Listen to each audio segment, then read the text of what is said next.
What's up, guys? Welcome back to the Deep Dig Sports Pod. I'm your host, Drew, with my other host right over there. He's back. What's up? Back from Vegas. It's D. How's everything going today? Today we have an awesome show. So we are going to be covering the Derek Carr situation. What is he going to do? What are the Raiders going to do? We're going to be touching on Eric Bieniemy getting the OC spot with the Washington football team. We're going to be touching on a whole lot more. But before we get into that, go ahead and hit that like button. Go ahead and subscribe. And if you're watching on YouTube, go ahead and hop over any audio platform. You'll see us. Yeah, and we're also talking today about Deebo Samuel maybe getting traded to the Patriots. So there will be a little bit of 49ers news in there. But go ahead and like, comment, subscribe. We're going to be dropping stuff all off season. We got a lot of different fun stuff coming in these next couple weeks. So you're not going to want to miss that. But let's start off. Derek Carr has been cut. I mean, we all knew he was going to be cut because they didn't let him get a trade. He had a no trade clause. But what do you think are the next steps for him? And what do you think are the next steps for the Raiders right now? Yeah, so it's actually kind of weird. A lot of the national media really didn't see this coming. I think maybe because we're kind of locked into this area is a lot of Raiders fans and things like that. We've always had that rivalry. You kind of stick around and know a little bit more. But a lot of the national media was like, that's unfathomable to get rid of a quarterback that still has some life in his contract and can actually do really well, who is a even top 20 quarterback, and you're going to get nothing for him and just let him walk away. That's not going to happen. And the Raiders going to Raider. They fucking did it, bro. They're a shit organization. It's pretty crazy that you're going to get nothing for this guy in return. But it is what it is. So Derek, moving forward, he's already met with the Saints, and that was on the Raiders' dime. He is already meeting with the Jets. And I think there's going to be a lot more play as we start to move forward. A lot of people are going to look around and realize, hey, we don't have the number 1 and the number 2 pick. What are we going to do at quarterback? So I think it's only going to start to ramp up as they start to realize there's not a Derek Carr caliber quarterback on the trade market. There's not a Derek Carr caliber quarterback besides Derek Carr. So it is what it is. Yeah, as far as from the Raiders' perspective on people saying why would they cut him? Last year when they got Josh McDaniels, this was a situation where I don't think he wasn't really sold on Derek Carr. They didn't really know how it was going to fit, and I think they did want to kind of move on from him and try to get his own guy in there. But the way it ended up, it's who are you going to get? There's no one really on the market, no one we could get right now. And you're not in a draft position to get someone. So let's re-sign Derek Carr and let's test this out. He might be a great quarterback for you. And then they set this up. The second that the details for the contract came out, everyone kind of knew this is a fake contract. He can get cut in 1 year. And once he started playing bad, it was he's getting cut. So I don't know what the surprise is. There was always an out in this contract. And if you believe in a franchise quarterback, you don't put it out in the contract. You make it ironclad that he can't leave. So just the fact that they had that, it's did you ever really think he was your franchise guy for the next 5 years? I don't think so. But Derek Carr has a lot of options. I think there's some teams like the Saints, the Bucks, who have some solid pieces around who do need that veteran quarterback to put them over the top. I don't know if the Colts are in that sweepstakes anymore. They kind of got burned. But it'd be interesting to see, Washington maybe take a run at him. They got a lot of nice pieces over there. There's options. I'm excited to see where Derek Carr goes. And can he turn someone into a legit contender? I think anywhere in the NFC South would be fine for him. The Buccaneers need a quarterback now. I think he should 100% stay away from the Jets. That is not what Derek Carr does. And again, he's proved it just this past year when he played in a snow game in the elements. He is not a good quarterback. That is not his that's not his realm. That's not his forte. So let's just go ahead and stay away from that region. You're not going to the Patriots. You're not going to the Jets. You're not going anywhere where they're going to play outside and it's fucking cold. Let's go ahead and not do that. Would you rather give $30 million to bring Derek Carr to New York to the Giants, or would you rather pay $30 million for Daniel Jones to stay there? Daniel Jones. I'm going Daniel Jones just because, again, I'm staying away from that element of Derek Carr cannot play in the cold. And guess what? All of our most important games are going to be in the fucking cold. Like, we know you can't throw the ball, Derek. What are we going to do? At least Danny Dimes, he has some repertoire as far as throwing the ball in the elements. And if anything, he's more mobile. You know he can just put it down and run. So like that's that. I would go Danny Dimes for that specific situation. If it was the Saints and it was, hey, we're between Danny Dimes and Derek Carr, I'm rolling Derek Carr because it's in a dome, and we know like, hey, like he can be explosive if we need be. Like, let's do that. I think another spot that should take a look at him before like signing Geno Smith is the Seahawks. I think that would be a pretty good, him and Pete Carroll. I think that meshes well. I think what they do on offense is perfect for what Derek Carr can do. That little West Coast boot, I think he'll be fine. Kenneth Walker there. Yeah. Kenneth Walker, DK Metcalf, Tyler Lockett. Like that's, and then you have Derek Carr, who is a pretty good deep ball thrower. Like let's make it happen. I don't know. I would think like Saints would be the perfect marriage between the Saints and the Derek Carr. This is Dennis Allen hasn't gone fired yet, right? Nope. I thought he was be one and done. This is like a Hail Mary, try to save his job, I think, year. And why wouldn't you do it with Derek Carr? Like, you need a real quarterback in there. Stop with the trying to make Jameis a guy, trying to roll Andy Dalton out there, and then like, hey, can Taysom throw it? Can he not? Like, why are we playing with the quarterback position? Just get a guy in there and see if he can, stay healthy the whole year and really get you to like 9 or 10 wins. So I would think that's the main push. I don't know what they're trying to build in Carolina. If they wanted to sign him for like a bridge, if they draft someone, I don't know if Derek would be interested in going to Carolina either. I just, it's kind of wide open in there right now. But the spot that keeps on coming to my mind is Washington. I think they're building a cool staff. I think they have offensive weapons. They have a defense. I think if they could get a quarterback in there on Derek Carr's level, like this could be a pretty nice team. But they're rolling out Sam Howell. Like, is that Washington? Yeah, that's Washington. Yeah, they've already said that's their guy, bro. Like, dude, put a stamp on it. It's official. They're really gonna commit to Sam Howell, man. Like, if you have Derek Carr though, and you bring him in, people would understand. They'd be like, well, let's let Sam sit another year. I don't know. He only played like 2 games. So there's no way you saw enough from Sam Howell to commit to him for a full season, unless you're going tank mode. I don't know. I mean, next year's draft with quarterbacks is the one to tank for. You know what I mean? So, well, let's just stay in that same area. There was news out of Washington right now. Eric Bieniemy has switched sides from the Kansas City Chiefs to the Washington Commanders. He's going to be their new assistant head coach and offense coordinator. He needed the assistant head coach title in order to leave because it's technically an upgrade in title to be able to get out of his contract. What do you think about that move for him?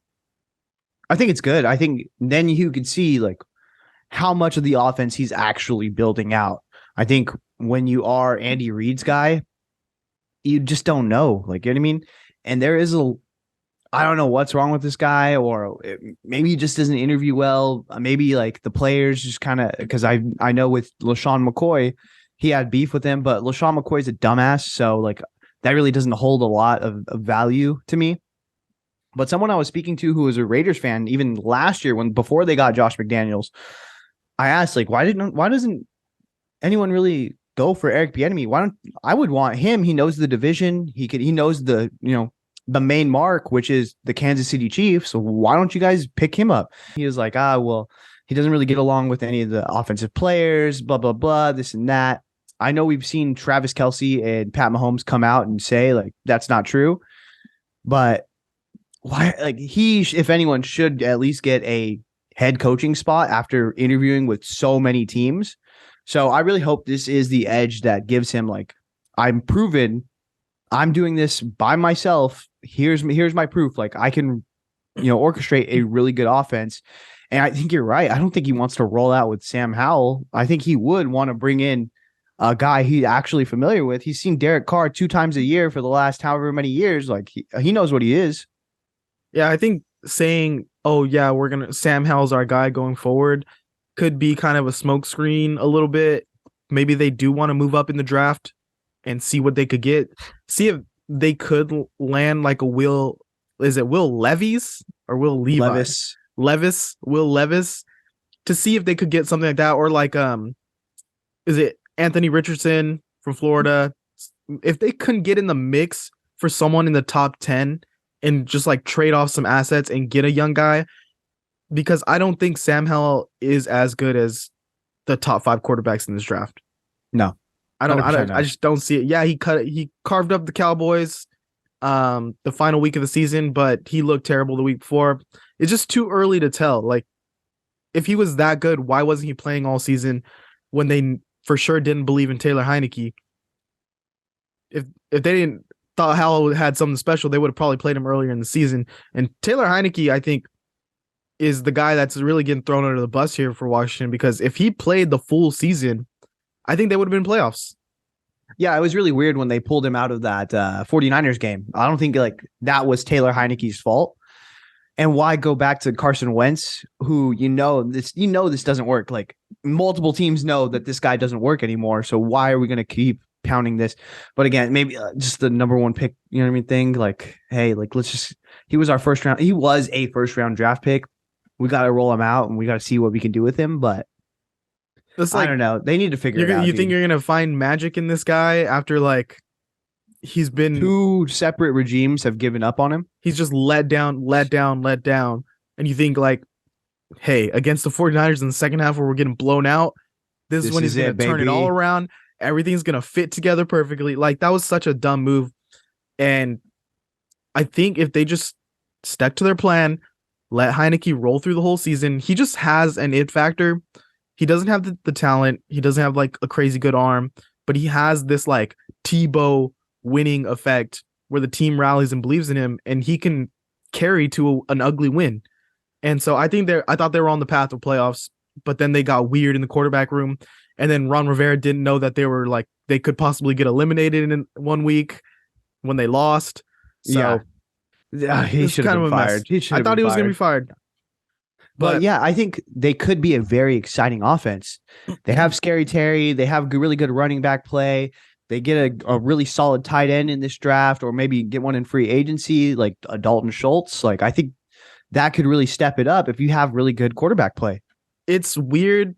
There has to be something wrong with Bieniemy, right? Because he's getting so many interview opportunities and he hasn't landed a job. Even if you use the thing of like, hey, well, he doesn't actually call the plays in Kansas City. Like, he's not the guy, but he still rubs elbows with Andy Reid every day. And he's learned from him every day for years. Like, how many guys have just fucking shook hands with Sean McVay and got a head coaching job? Yeah. And you're going to say this guy that spends all his time with Andy Reid hasn't learned a thing or two? Come on now. I think this is prime one and done. Like, as if he does well here, even if he doesn't like win a lot of games, but the offense looks potent, you can't deny him. He needs a head coaching spot. So he's set up perfectly. He needs to get after it. Is this a kind of perfect setup for them to start out bad? Ron Rivera take a walk, Eric Bieniemy take over? Yeah, and if I'm doing that, I'm also like, I'm not going to take this commander's job. I'm going to wait for a better job. Like, you know what I mean? I'm not going to get stuck here because I'll interim, but after that, I'm taking calls. Yeah, I would 100%. So after the Super Bowl loss, the Eagles lost their offensive coordinator and the defense coordinator, the first time that's happened to a team in the Super Bowl. What do you think about the jobs that the coordinators got? I really like the Colts job. I think there's an opportunity there. I don't, again, like that Cardinals one, that's tough, baby. That's the tougher of the two gigs. After watching videos of Gannon interacting with Cardinals players, I can't see how this guy makes it more than one season. You seen the fireworks one? He just goes pew pew pew pew like out of nowhere. Yeah, he's kind of a goober. Maybe that like rubs off, and maybe he like is a very personable guy, and you like can't really hate him. You know what I mean?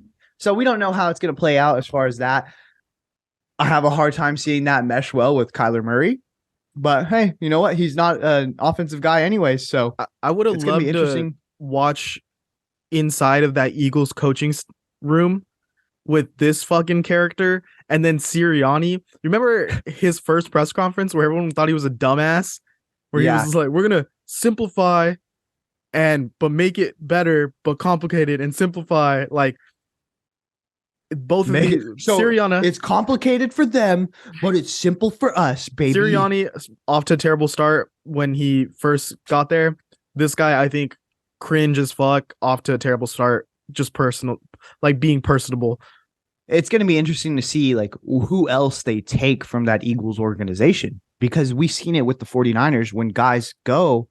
It's not like they just, it's just me. Like they're going to take other people with them. And if you have two coordinators leaving, how does this whole organization get gutted? And this is a guy in Sirianni who, yeah, he did like fumble his words in his opening press conference and he sounded dumb. But he's also a guy who had the play calling stripped from him because he wasn't doing well. So really all he was doing was game management and quote unquote leadership. So how does he restock and repile this entire organization now moving forward? And it's really kind of not going to be on him. It's going to be more on Howie Roseman, because we know that Howie is the end all be all when it comes to the Eagles organization. So it's going to be pretty interesting moving forward to see how they go about it. What worries me with these two coordinators leaving too is both sides of the ball for the Eagles were loaded. We're absolutely loaded.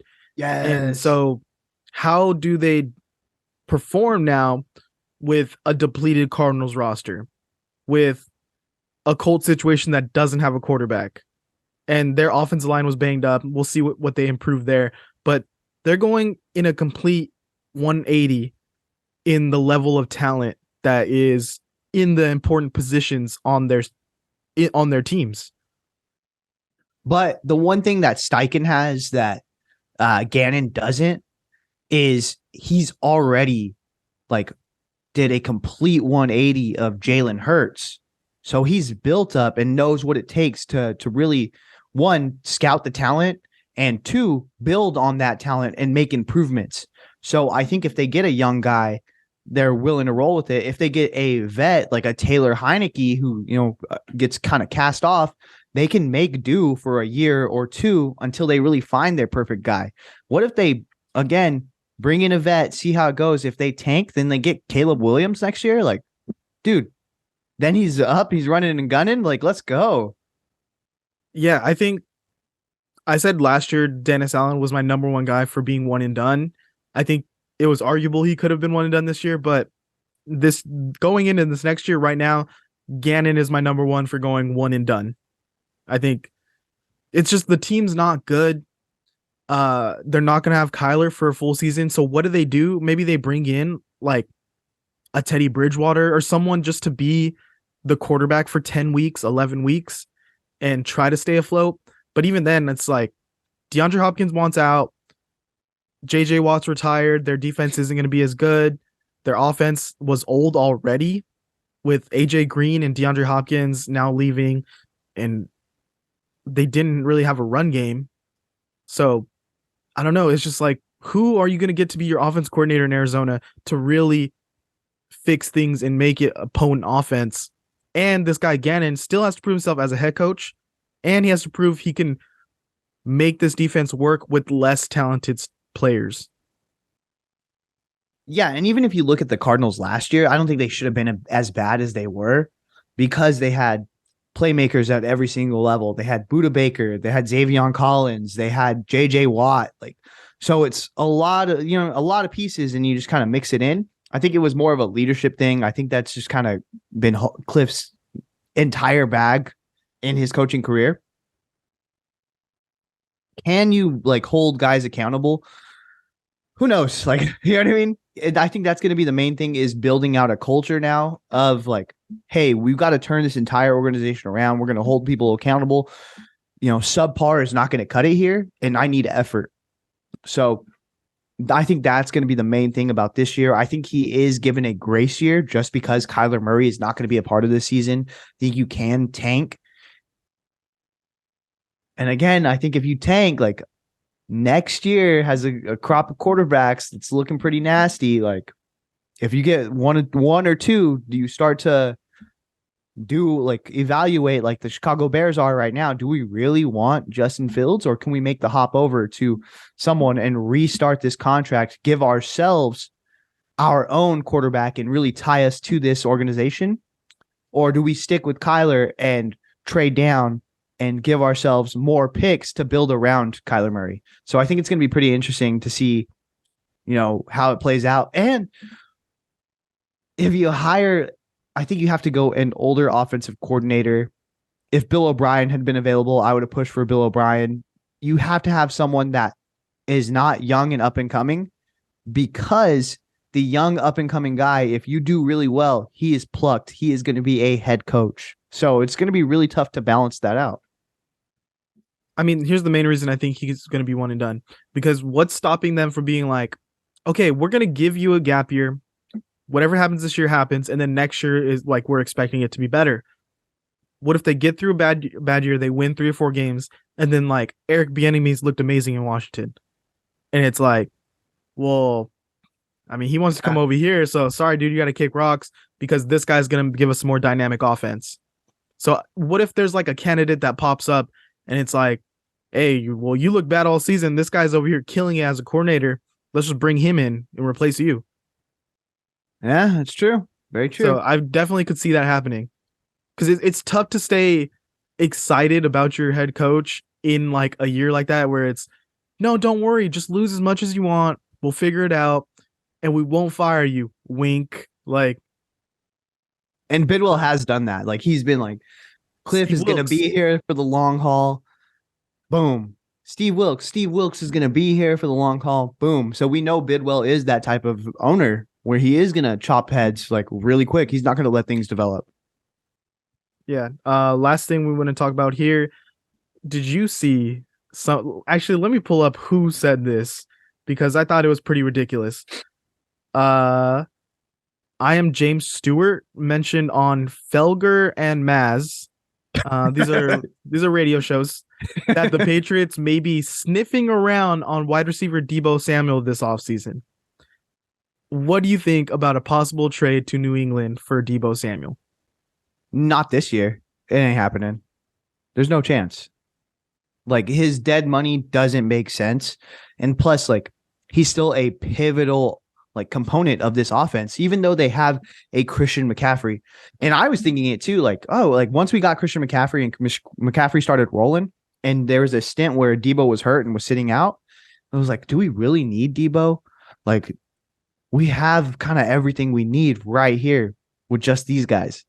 And then Deebo comes back and fucking lights the world on fire and looks awesome and reminds you like, hey, I'm actually a top guy in this league. You do need me.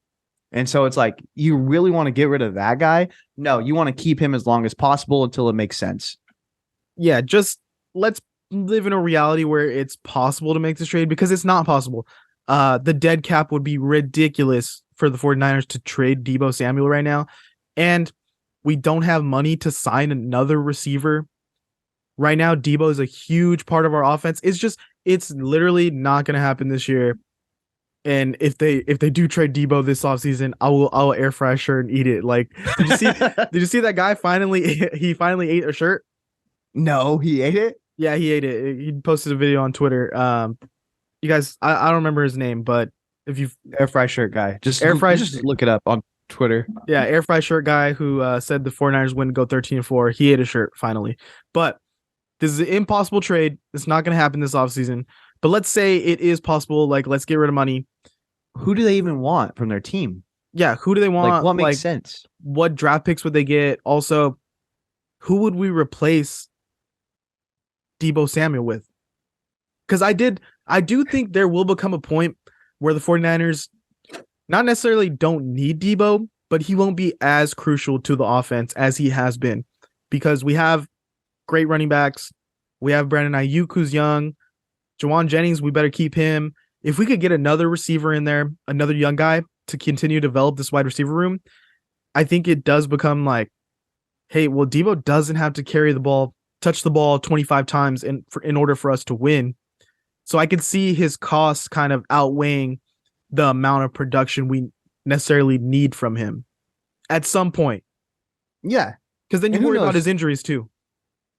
And who knows, like maybe however the roster shakes out 2-3 years from now, maybe he ends up being that same guy who needs to carry the entire offense on his back because, hey, you know what? Christian McCaffrey ended up, getting hurt.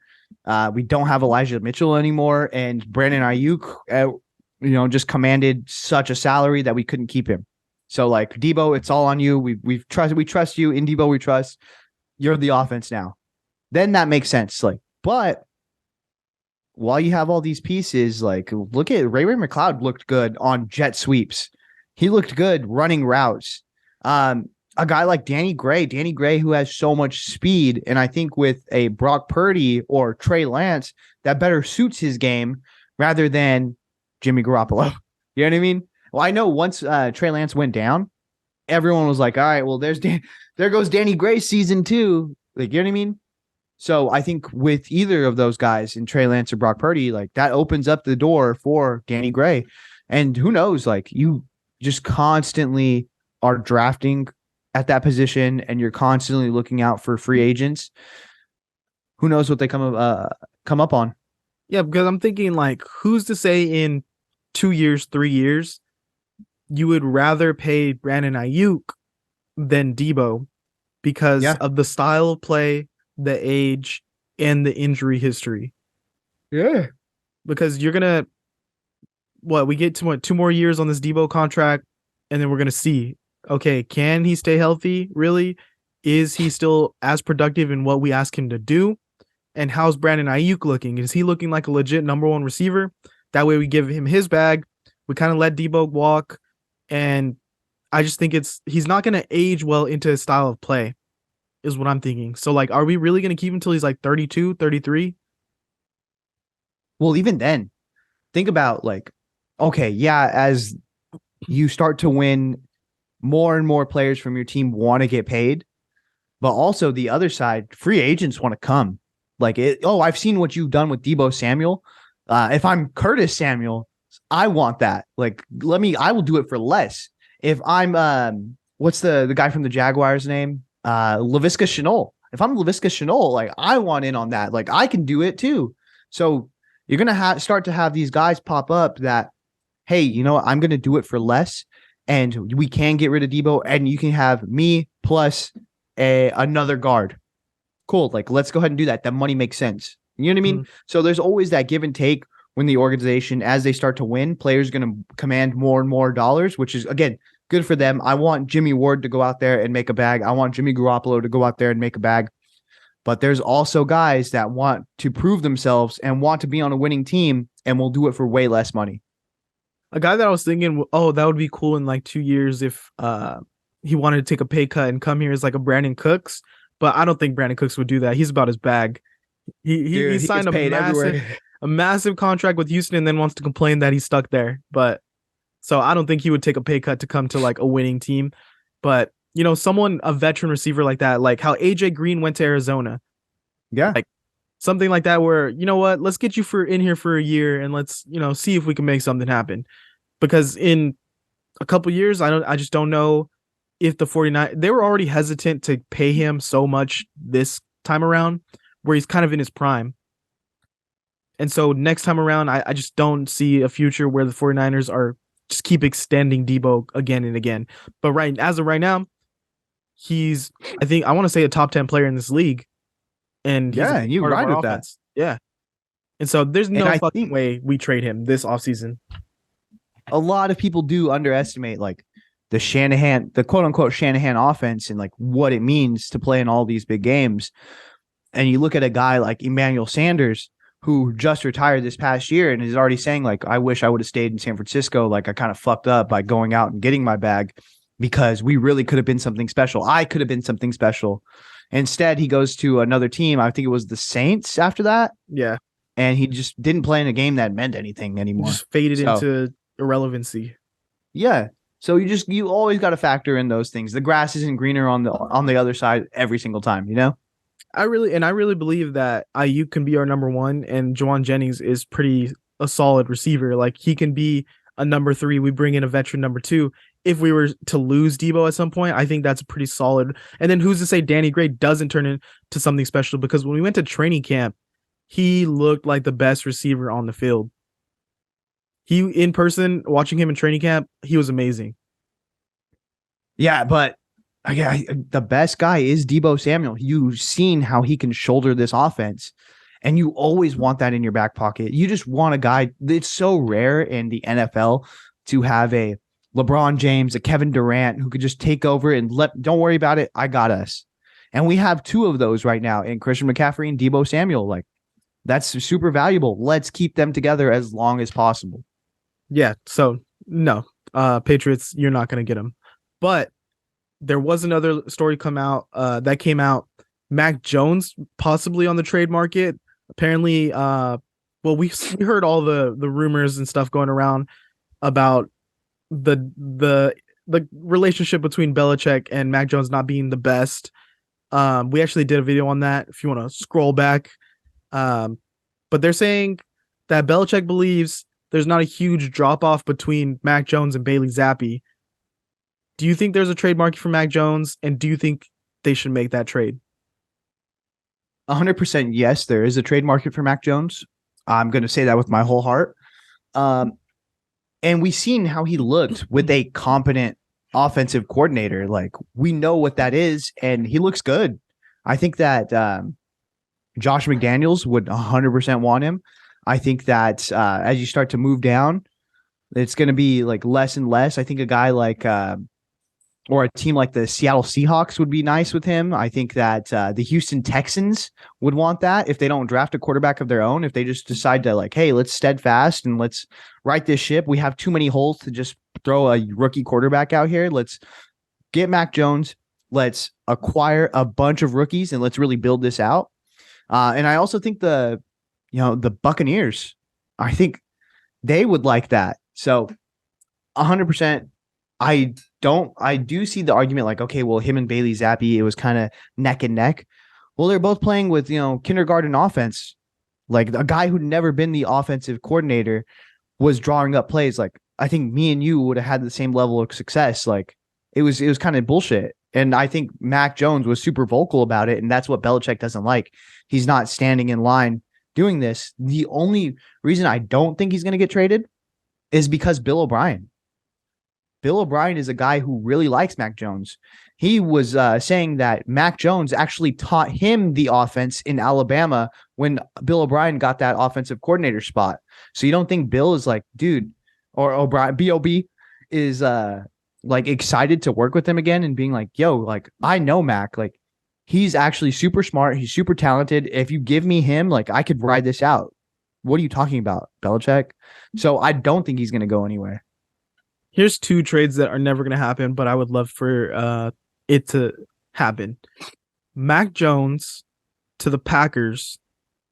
Aaron Rodgers connects with Belichick, and these guys go on a 2-year tear and try to win a Super Bowl. That'd be pretty awesome.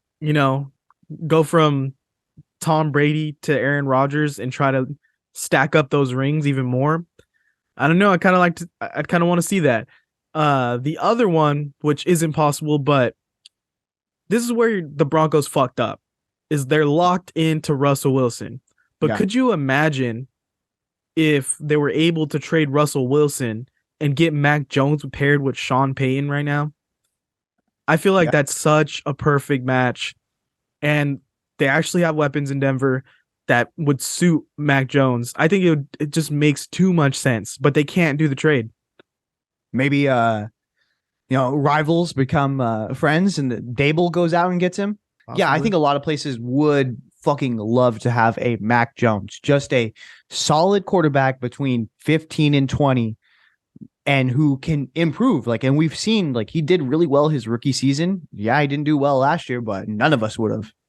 Well, go ahead and let us know in the comments where you think Mac Jones should go. And would you trade Deebo for anything? Would you trade him to the Patriots? Let us know. I think that's all we got today. All right, later. Go ahead and like, comment, subscribe. We'll see you next time.